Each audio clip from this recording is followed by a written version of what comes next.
नमस्कार, मैं हूं राजेश और आप देख रहे हैं OMG बिहारी। बिहार की खबर और मुजफ्फरपुर की अपडेट्स के लिए OMG बिहारी सब्सक्राइब करें।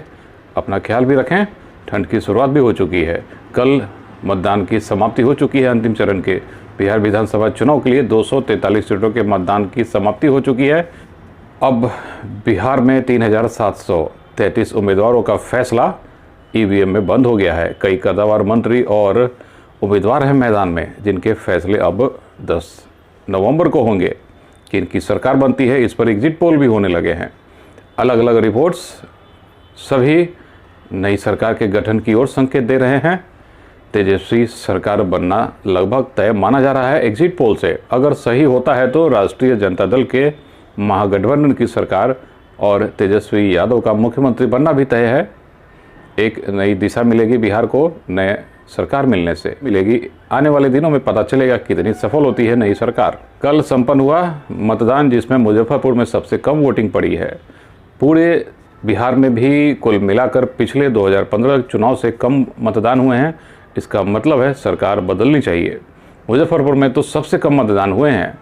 सवेरे पहर मतदान की शुरुआत के बाद उदासीनता देखी गई बूथ पर। दोपहर के बाद धीरे धीरे लोगों की भीड़ें बढ़ी। लंबी कतार कहीं देखने को नहीं मिली। महिलाओं और बुजुर्गों में सबसे ज़्यादा उत्साह था मतदान देने के लिए। मुजफ्फरपुर में जोश की कमी थी मतदान में। इसके कई कारण हो सकते हैं। आप भी सोचकर बताएं, कमेंट्स करें क्या क्या कारण हो सकते हैं मतदान में उदासीनता के। खासकर मुजफ्फरपुर विधानसभा क्षेत्र के जिले में 6 विधानसभा क्षेत्रों में कल मतदान था, जहां लगभग शांतिपूर्ण संपन्न हुआ।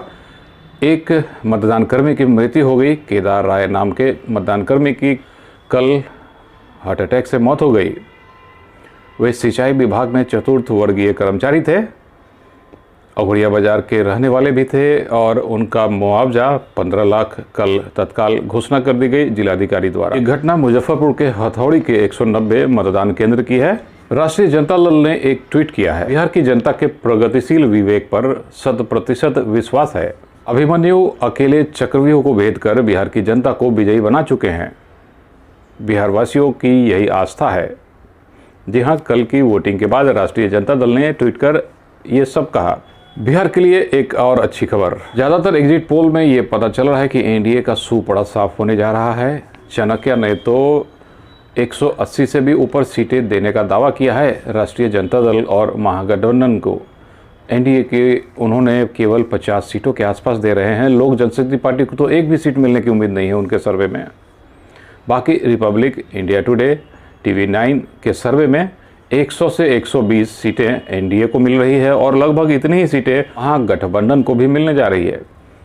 तो आने वाले दिनों में नतीजा दिलचस्प निकलने जा रहा है। किसकी सरकार बनती है, उलटफेर होंगे, दांव पेच खेले जाएंगे, समीकरण बदलेंगे।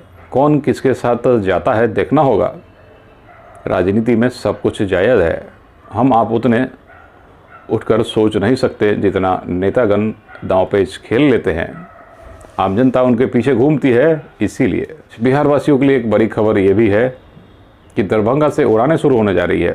बिहार के लिए तीसरा हवाई अड्डा होगा दरभंगा एयरपोर्ट।